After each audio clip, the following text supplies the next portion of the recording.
everybody. I'm Mike Vizard. I'm here with Bonnie Schneider today, who's co-host for today's edition of the Techstrong Gang. We're going to be talking about AI and PCs. Then we're going to have a little chat about Hugging Face and what they're doing about AI and sustainability. And finally, we're going to talk about, unions and AI, and the new boss is the same as the old boss. You're watching Techstrong Gang. We'll be back in a minute.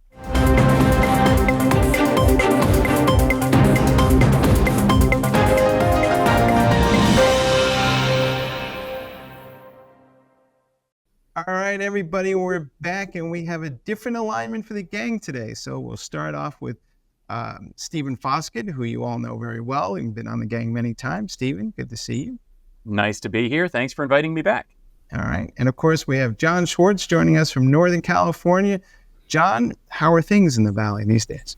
Things are busy. This week, we've got the AI conference, and we've got Dreamforce next week. Plus, there's another Justice Department lawsuit against Google, this time over its ad tech business. So that started this week. All right. John's busy. And finally, we have a new member of the gang. Ahola Ward joins us from Austin, where she is a growth scientist helping companies grow through data. Anne, welcome to the show. Thank you so much. It's wonderful to be here.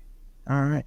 Let's get this puppy started. Stephen, we have a story on Techstrong.ai, which is contributed from your squad over at Tech Field Day. And it's about and a report, I guess, you guys did during an event about AI PCs and what's going on with this whole thing. And what's your assessment? What's your take at the highest level? And then we'll dive in. Yeah, I think that this is a pretty positive move overall. One of the things that I hear constantly when people are criticizing AI is the whole burn down the rainforest, or it uses as much power as Denmark, or pick a country, that kind of thing. And, honestly, that's true. But it doesn't have to be true. And frankly, it's not going to be true going forward. So we've already seen Apple have a special AI event where they talked about running on device on these guys. And the same thing happened on the Windows side with the AI PC and Copilot Plus PC announcements with Microsoft. Companies like Qualcomm, AMD, and now actually recently Intel are delivering low-powered devices with special coprocessors that will allow us to do a lot of the AI processing on device instead of in the cloud or in the data center. That obviously saves a lot of power. It also saves a lot of money, makes things more responsive, and the PC makers hope will drive sales because, of course, that's really what they're interested in. So as you mentioned, I gave a talk recently on what is an AI PC, and my premise, my hypothesis is quite simply that an AI PC is hardware plus software. And hopefully, maybe, we'll be able to have the kind of software that we need to make these things a reality. That's certainly what Apple and Microsoft have promised for their various mobile systems, and it's what companies like Google and Samsung and Qualcomm and Intel and everyone are trying to deliver across the spectrum. So we'll see what happens with this, but I'm optimistic that AI PCs will indeed start turning the corner from AI being that sort of big supercomputer, oh my gosh, what do they think of next to burn things down, and start getting real and getting functional on an individual level. All right. Anne, you're new to the show. Are you excited about these devices? Or is it to you kind of like old hat? Well, I think the exciting aspect of it is that it's supposed to be personalized. So in theory, this software is going to learn what I want, what I need. And that sounds pretty appealing to me. Anyone who's set up a computer recently knows there's nothing custom about it. So if we can bypass that and get a better user experience, sure, I'll fork out the $3,000 for it. But what I find fascinating is that we're acting like this is so new when really it's kind of been around for a minute. And I think if you listen to NVIDIA, they think that they invented it back in 2018 with the RTX tensor cores. But I'm all for it, and I'm definitely going to be buying one.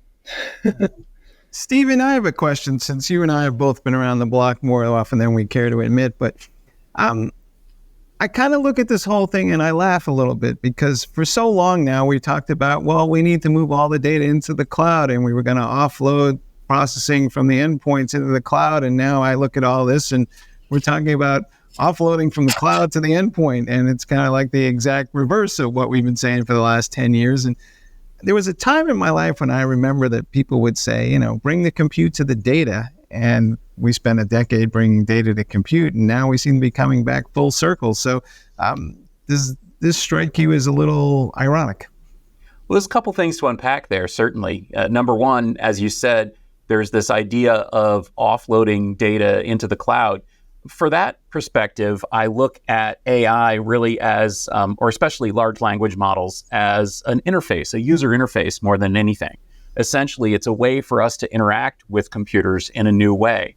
And user interfaces run locally, universally. That's basically what modern devices are. In fact, I think if you look at your laptop or your phone, what you'll find is that UI code is running locally, and the data and processing may happen locally or may happen remotely, depending on what happens. But essentially, UIs run locally for reasons of latency and distribution and reliability and performance. And so it makes sense to be running an LLM or something like that locally on your phone. The second aspect, of course, is the data aspect, which you mentioned as well. And there, I think it matters, data locality matters. So if you're trying to coordinate data from a variety of applications that are actually literally in your hand in terms of location of data, then it makes sense maybe to run that literally in your hand. Whereas if you're trying to do something that requires out-of-device access, then it makes sense to run that in the cloud. And if you look, I don't want to sound too much like an Apple fanboy here, but I really think that Apple's approach is smart because, number one, they've devolved AI into numerous different locations and applications on the system. And it's not that AI is an application, though, of course, they do have an image playground thing that nobody cares about. It's that AI is integrated in various ways into the operating system and into your workflow. And so that makes a lot of sense. The other thing that Apple is doing is they're consciously differentiating between essentially on-device processing and in the cloud processing with regard to data. So if you are asking the S word to schedule an appointment or summarize an email or something, that happens on device because that's where that stuff is. If you're asking it, summarize an article on the web or tell me more about who's eating the fruits in my garden, then it's going to go off to OpenAI and ChatGPT, which exists off device. And so there's a very conscious split there in terms of location of data and locality of processing. So yes, I see what you're saying, but in this case, I think that there's some nuance to it that's important to consider. Mike, it's interesting. I can ask Ann or Stephen about this, the impact of what Apple's going to do, what they've announced on Monday.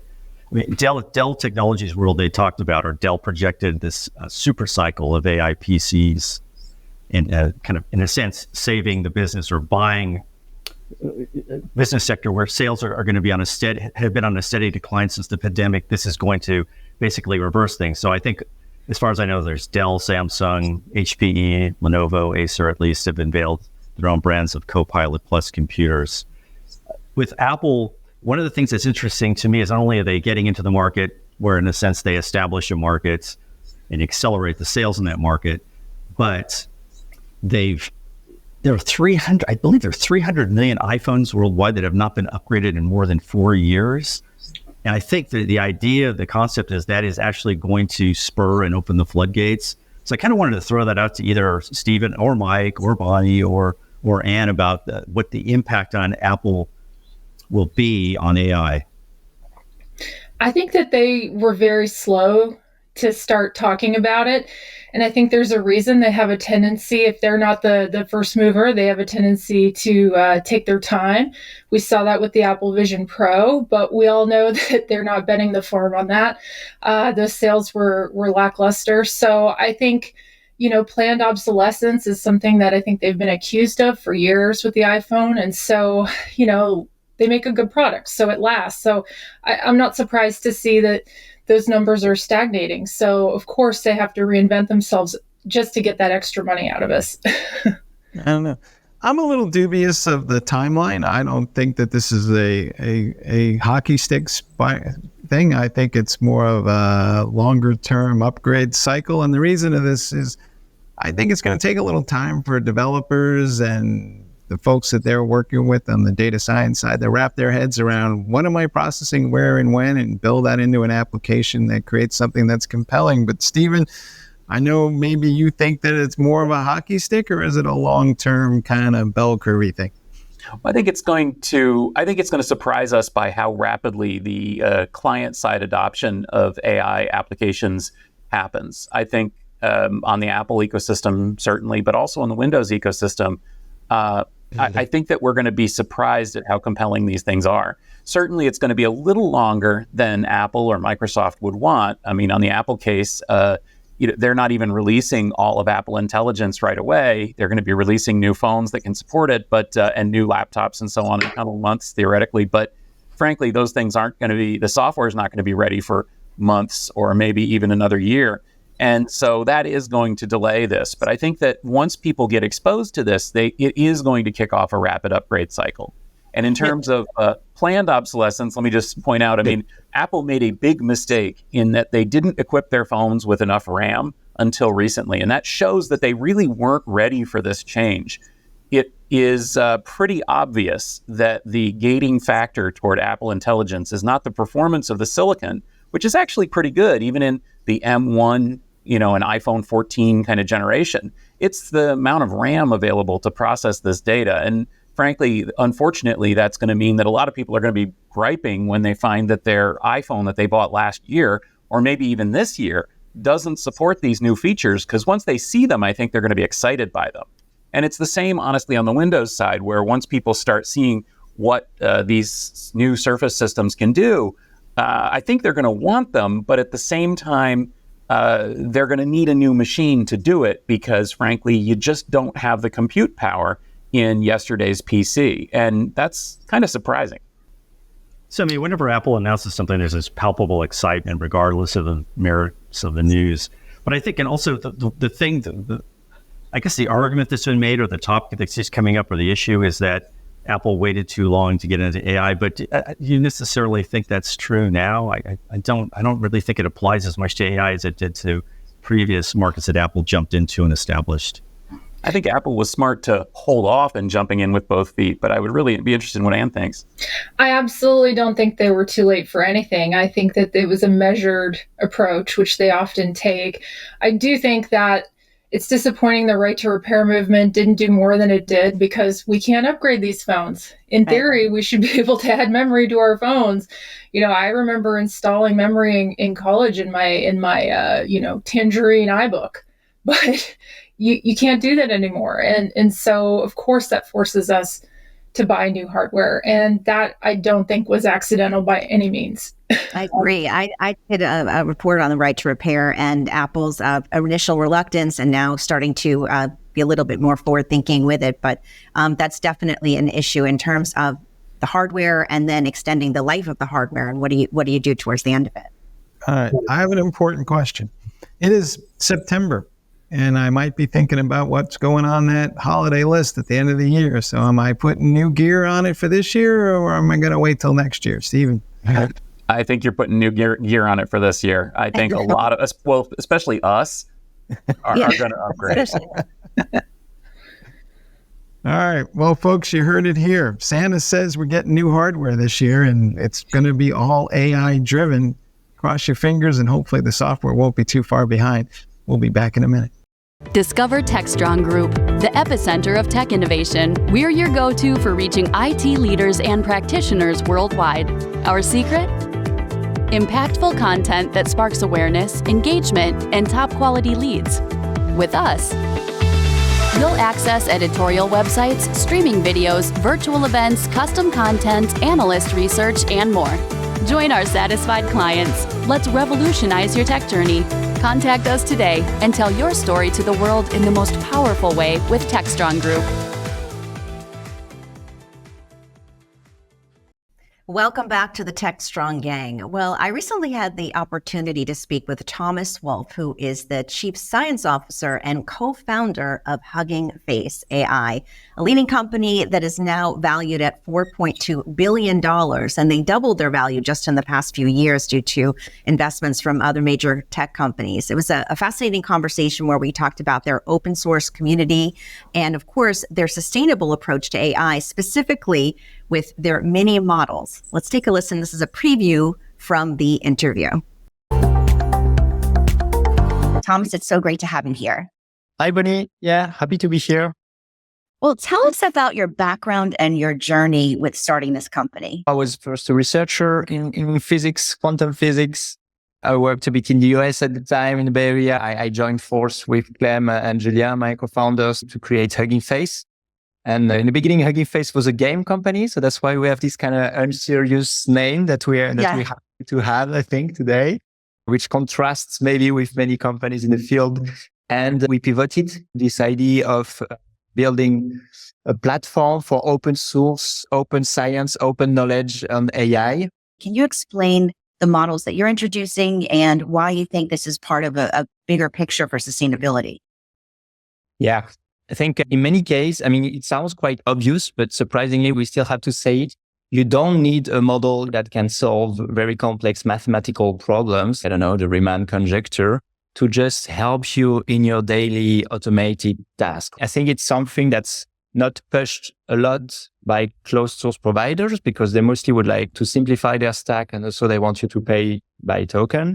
But if you have a small model, so first, it's quite cheaper to run. And the second is that you can even have this model run locally. So instead of having this model running on data centers, a set of models that we released last month is called a small LM, which is a set of much, much smaller model that you can try on the Hugging Face Hub. And they work really well for many tasks and they can run in browser. So you don't even have to send your data out of your computer. It can actually just directly run inside your browser. It's small enough. It's smaller than all the video we stream from Instagram, for instance, like a couple of 100 megabytes, basically. And I think this model can be really useful for many tasks. And for all of these tasks that we automate with smaller model, the energy that's required is much smaller. What has been the reception for these smaller models from the people that you're talking to?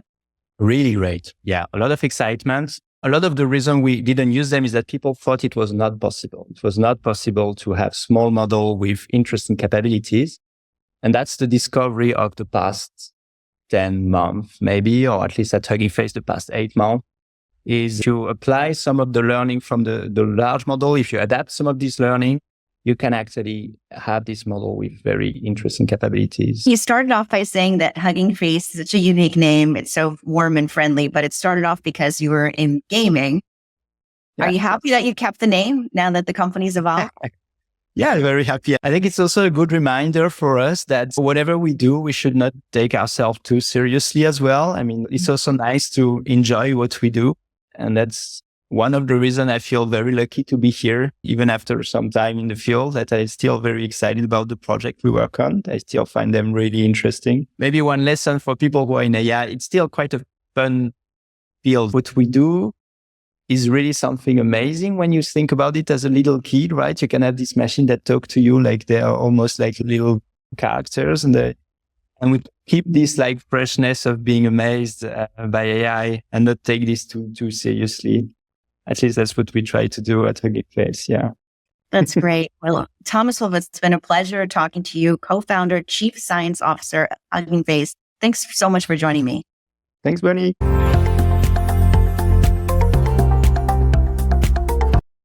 So that was just a little taste of the whole interview. You can catch the full interview on Techstrong TV, where it is posted online. And it was really interesting to speak with Thomas because I was thinking when I first started talking to him, well, this must be such a huge company with the evaluation that they have now. But he told me that they make an effort to keep Hugging Face right around 200 employees, though their Slack channel, because of all their partnership, has thousands that are connected to it. So the community continues. He said also the mini models have been extremely successful. So they are going to see more of that in the future with smaller models. And as Stephen mentioned in our earlier segment, doing that are more sustainable because they are doing a lot of processing on location, and they're also just leaning into less data overall, and they found them to be successful. So we'll be seeing more partnerships evolve with Hugging Face.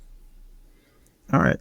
And what's your take on all these mini models? And while we're at it, models seem to come in t-shirt sizes now. There's large, medium, and small. And are we going to get smarter about right-sizing these things and maybe not have as big a energy crisis that Stephen alluded to, where I think the forecast is that these things will consume as much as the entire country of Spain, I think was the last I saw. You make a great point. I would say that running models locally is great. I would say that running models in your browser, great. But I don't think it's a one-size-fits-all. I will tell you that I am anti-degrowth, which means I think that we should be working on the bigger problem of nuclear energy, solar power. I don't think we should hold back to hold back energy. I think that's failing in climbing up the Kardashev scale, which I think is something we should aspire to as a society. I think you can judge a society, as Kardashev stated, by their efficiency of their use of computational power. I think that we shouldn't limit innovation just to be more ecological. We should be more ecological in general and not hold ourselves back. Yeah, I mean, I think that I agree. I mean, I think there's a place for smaller models and there's a place for larger models as well. And I'm glad that you mentioned the energy sources, because not just speaking to Thomas, but speaking to other leaders in this space, they're all leading into renewables as sources and trying to be more innovative, even with nuclear energy as well. So you're going to see continued investment in solar and wind to power these data centers as they're just getting built at a rapid pace, and the demand will continue to grow.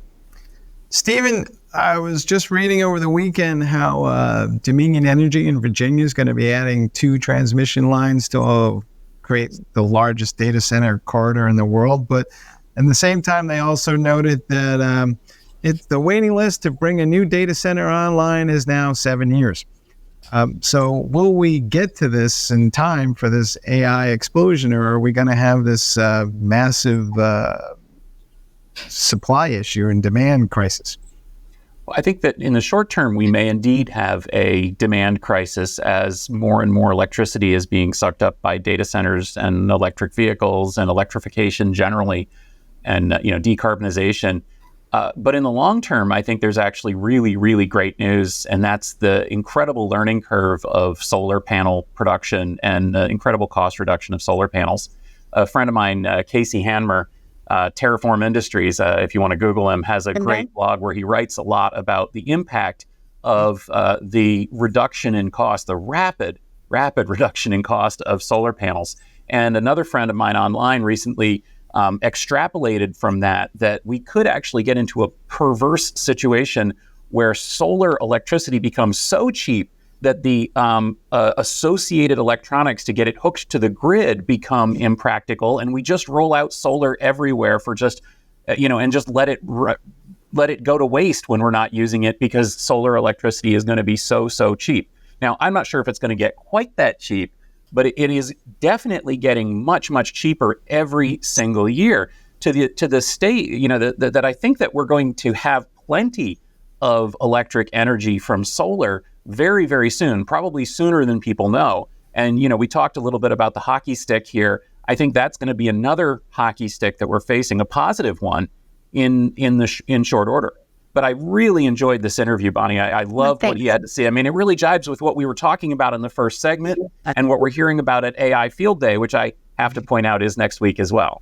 That's great. I agree. I think the solar, I agree on the rate of growth. And I think that's also coming from more innovative technologies on how to store solar energy and how to keep it, because the initial argument was, well, it's not sunny every day everywhere. How are we going to rely on solar energy? So as the technology improves to store, we'll see more of that. And you're also seeing, you mentioned Dominion, there's so many companies up in the Northeast, Mike, in the New York area, that are developing new wind and offshore energy that we're seeing with wind. The development every day offshore is growing in Texas, for example, and off the coast of New England. So we're going to see a lot more of that as all this is happening at the same time. Yeah, the report that I read actually noted that Austin and Houston have the biggest data center growth going. But John, I wanted to get your opinion about this. There's also lawsuits being filed, surprisingly. people who live in these areas say that the data centers are ugly and they're ruining the landscape, and it's just kind of generally speaking, yes. Dystopian hell was the phrase they used actually in the lawsuit. That's a great way to describe it. So I actually, this make me sound as if I'm strange if you don't think so already, but there are, I like going to data centers. I like touring them. I've toured many of them. There was one that AT&T has somewhere in Virginia. They literally blindfolded me to get to it several years ago. They have a moat around it. They have security guards who are armed. It's basically a fortress. There's billions of dollars of equipment, and it's a secret location, et cetera, et cetera. They are ugly, but I find them fascinating. There's also one that was being built outside Kansas City for Meta a couple of years ago, where I began to see it. What they did was they had it on the outskirts near the airport, far away. It was kind of desolate. But yes, it isn't. They are eyesores, but I find them absolutely fascinating. I wish we didn't build as many as we are, but nonetheless, I can see a lot of lawsuits in ingestion to them, especially in urban areas. So you're saying these things are so ugly that they're just you can't take your eyes off them. Well, from the inside, yeah. Maybe the outside they're like, not so much. They look like prisons basically to me at times, but inside they're actually. I think they should lean into the sustainability quality of what they're trying to create, and maybe bring that into the aesthetics, so they're not so prison-like. Yes. That would help. Hey, I was going to ask you, Bonnie, it was interesting. The interviews are interesting. And I kept thinking when you were talking to Mr. Wolf, this company's been around, I think, about 11 years. Yeah. I think we mentioned that. I think it was 7 or 8 years, he said. Okay. So it's been around nearly a decade. It's making this transition from gaming to a key AI. That was interesting. It reminded me of another company, right? Out here in California. I'm thinking of NVIDIA. It's this whole parallel arc, although NVIDIA's been around longer. But anyway, I just found it fascinating what they were up to, and it's very exciting what they're going to try to do based on the interview you had with them. Thanks. I mean, it's kind of cute, hugging face. That's what caught my eye when I originally heard out to him, because I saw the logo, and I thought it was interesting that it was chatbot gaming to start, and now he says they're keeping the name because it matches the essence of the company. So I guess it started out one way, and then it ended up in a way that all supports it. All right, Stephen, are GPUs going to get more energy efficient? Can we run things on things other than GPUs that are more efficient? We see all these AI accelerators. Our friends at Futurum have a report about this market that's out, talking about that there'll be other processors in play for AI. So my question to you is it possible we might be over-provisioning our data centers because between solar panels and everything else that gets more energy efficient, maybe we don't need as many of these big, ugly boxes? I think we do need some big, ugly boxes and a lot of GPUs for training and building models, basically the software development side of things. But ultimately, the processing, as discussed on this interview, as discussed again and again, the processing, the client applications of these models are going to be local and on different devices. So certainly we are seeing a proliferation of silicon that can support AI applications beyond GPUs. NVIDIA and AMD and Intel, to some extent, have tried to, capitalize on the demand for GPUs. But ultimately, it's going to be special purpose NPUs, neural processing units, that are going to be running a lot of this stuff. That's what Apple has really focused on in their Apple Silicon product. It's what Qualcomm has rolled out in their Snapdragon X series. And we're seeing a lot more of that as well. I'm seeing some really exciting motion happening in the RISC-V world of adding specific neural processing language possibilities directly into open source CPUs. We're hearing about that from ARM. We're seeing Intel do that as well. And I do think that there's going to be a proliferation of processor types, and they will be specifically designed to do this. We saw an announcement recently where Microsoft and Amazon have developed specific processor silicon just for the kind of models that they're running there. Microsoft has a processor designed to run ChatGPT, so basically ChatGPT specific silicon. Google has their incredible, tensor processor unit that they're using in the data center, and apparently that's what Apple used to develop their models. And I think that again is the direction we're going to head. We're going to see companies using big AI supercomputers, for lack of a better term, in the cloud to develop these models. They're going to refine them. They're going to make smaller versions of them. They're going to distill them, and then they're going to put them out, and they're going to run on special purpose devices. That's why I think that the boom in AI silicon is actually just starting with GPUs. Soon, we're going to see a huge boom in client silicon. It hasn't happened yet, but I think it's happening now. All right, folks, you heard it here. Hey, on the downside, we need more energy, and we got to figure out how to ways to build those data centers. But hey, the good news is we're getting smarter about how we consume all that energy. We'll be back in a minute.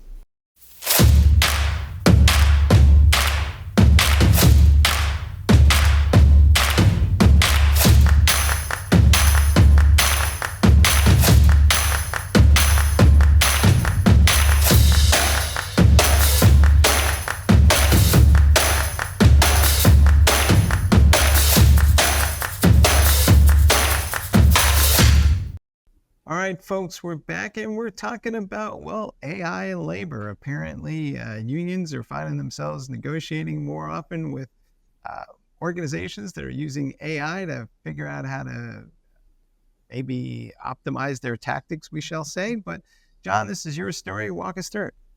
Okay, so you mentioned that we've had some labor negotiations over the last year involving, of course, the famous Screen Actors Guild, American Federation of Television and Radio Artists. Well, what a mouthful that is. Writers Guild of America. Just call it SAG-AFTRA. SAG-AFTRA. Yeah. SAG-AFTRA, I know. I just had to be official. We had the casino workers, hospitality workers in Las Vegas, casino workers. Now, the one interesting example that I came across that actually spurred me to do this story is the International Longshoremen's Association, which is a pretty hardcore group. They have some members in the East and Gulf Coast who are worried technology is going to jeopardize their jobs, their high-paying jobs, up to about $100,000. Specifically, the beef is over an automated gate at a small port in Mobile, Alabama, which has prompted the president to say we will never allow automation to come into our union and try to put us out of work as long as I'm alive.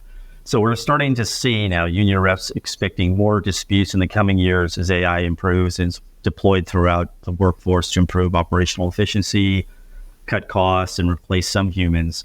I think that the biggest concern among the unions is as a threat to jobs in manufacturing in the form of bots, which we've already been seeing for years with Amazon, for instance, and the distribution of goods, which is interesting because self-serving vehicles may be replacing humans.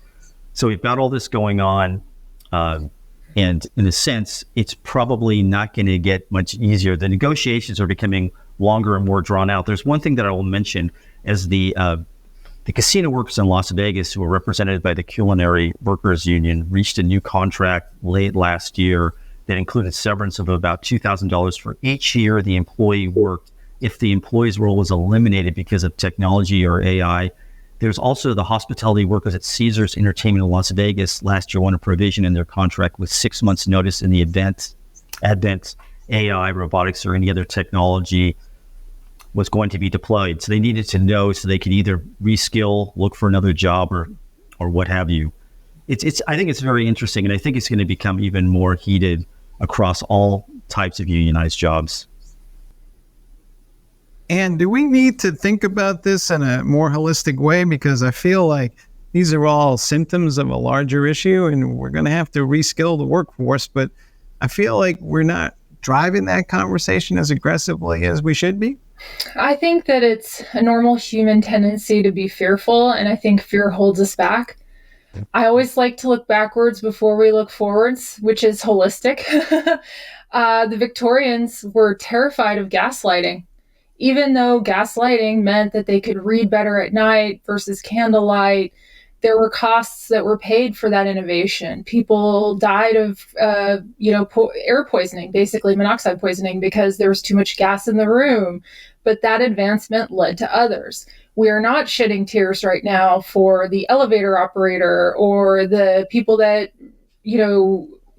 commanded the horses of the horse-drawn buggies. We're not shedding tears for them, and there's a reason.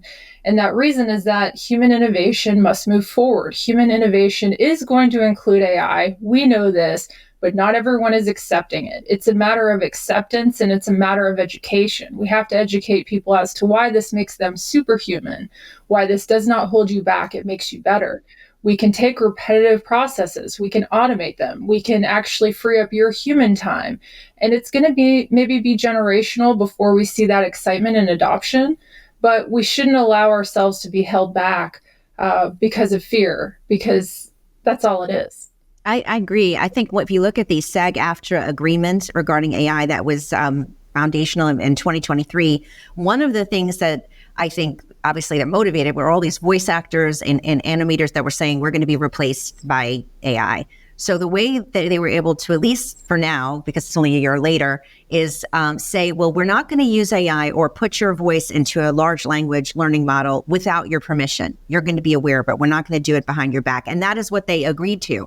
But what I think, I was actually a member of SAG-AFTRA up until recently, and what I think is interesting is, okay, that's fine. I could see that for the big actors that we all know, and maybe we'd catch it if it was in a commercial. But if you have others that are doing that sort of work, it seems like it would be hard to enforce. Because how would you be able to monitor? That's a very good point, Bonnie, because at my previous job, I did a whole story on this topic. And unless you were a well-known voice or very well established as a voice celebrity, like a Bradley Cooper, I talked to a number of people who lost their jobs almost overnight. Their voices were replicated by the company they were working with, the association they were working with, and they had no recourse at the time. You know, one thing also Anne mentioned, which is interesting, is in California, Newsom just announced a partnership with NVIDIA of training state employees, teachers, and students. So there is an effort, at least in the state, to start reskilling or upskilling, which is a major problem, right, among employers.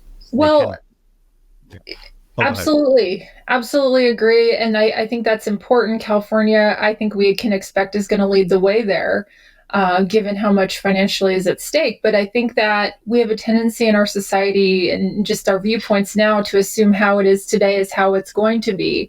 So I think we need to do a better job as technologists and futurists of painting a future for people that doesn't mean that they're no longer necessary. It means that they're going to have superhuman capabilities. And I think if we can shift that thinking, we're going to see so much less resistance. Right. But I think employees, I'll just be really quick. Sorry, Stephen. A lot of employees are open to the idea of this. It's just that there is a kind of a disconnect between the top level and then the rank and file in terms of organizing these types of things. It's going to happen. It's inevitable. Yeah, Stephen, to John's point, I don't think I can recall any technology advance that was held up because of some bargaining agreement with unions. I mean, from robotics and manufacturing plants to just this weekend, I think I saw that somebody was using AI to drive window washing without people on the side of buildings, which is probably a good thing because, you know, every 6 months ago, we got to rescue somebody from one of those things. Sky High Robotics, actually. Skyline Robotics, I'm sorry. We just read a story. Right. That was the first in New York. That is the first example. It's on Avenue of the Americas. Mm-hmm. Right, or the bomb squad. We're not crying about the robots going in there first. There you go. So, Stephen, do you think that any of these negotiations are going to hold up anything, or do you think this is just kind of, it's all over and done with except for the screaming part? Well, as I was going to say, if you've studied this stuff, technological process or progression is obviously inevitable, and resistance to technological progression is also inevitable. We call people Luddites because of a specific uprising against specific technological progress. Economists will tell us that if you increase automation, then it reduces supply costs, increases quality, and requires an increase in labor inputs, which is what the history of the world has shown us. But unfortunately, that's faint hope for people whose jobs are lost and who are deflected by those technological advancements. There was a time when a lot more people were employed in a lot more industries. I live in Ohio, which was a big auto manufacturing area. Car plants are really wonderfully productive today here in Ohio and in Michigan and places like this, but they don't employ nearly as many workers as they used to because of automation. And you'll hear a lot of local folks here saying that they miss the jobs at the factory, which maybe weren't great jobs to begin with, but they were my job, and I miss having my job. I think that's exactly what we're looking at here. These negotiations aren't in the long haul going to derail AI or any kind of technological advancements. But, it's awful hard for people to adjust as these things happen. And as we've seen, for example, in the coal industry, it's hard to retrain people. It's hard to get them to switch to a different field, even if it is a positive field, especially when we're not exactly sure exactly where they should switch to and what they should train on. But ultimately, their children, I think, will benefit from these, and their children's children will benefit quite a lot from the advancements in technology. And so that's not really going to reassure you around the coffee table, but frankly, that's how it's going to be. And is this going to become a political issue? Will we see this topic raise its head in presidential debates that might be coming up? Absolutely. And I would argue it already is, especially some of the legislation on the table in California trying to regulate AI. That's not going so well. I mean, I'm of the belief maybe let's get Section 230 right and move on. But I think it's going to continue to be polarizing. I think it's going to continue to be political. Some people are just going to be in that camp that fear it. And that's just how it's going to be until they see a use for it. No one cared about augmented reality until they were doing Snapchat features, doing the funny things on their face. We haven't really, I think in some ways we've reached mass adoption, but I don't think that people feel that we have. John, how is that bill going in California? Well, anyway? I was just going to mention that. You read my mind, Mike. So Gavin Newsom is considering it. He's never given any clear indication whether he is going to sign it or reject it. So we're waiting. He has until September 30th. There is a very large contingent of not just tech companies, but representatives like Nancy Pelosi, Zoe Lofgren, Anna Eshoo, who's retired. There are dead set against this bill, which would, and against safeguard AI. It's a pretty nebulously written bill, but I think it's probably inevitable. California tends to be the state that starts these bills and turns them into law and then has a reciprocal effect. I just don't expect any type of national legislation on anything involving tech. I've been waiting for that for like a decade. So I'm not going to wait much longer. I've given up on that thought. A lot of the godfather and godmother of AI came out against the bill, but it reminds me of the publishing bill that California put out, where they said you had to be compensated to show up in Google News or these other aggregation sites in Google. And the result of that was that those news results were hidden. So I think it could go badly. There are two names that support the bill: Elon Musk, there you go, and Jeffrey Hinton. So beyond those two and a couple of other folks, it's universally been opposed. All right. This is where we need Alan to comment. I guess. I know.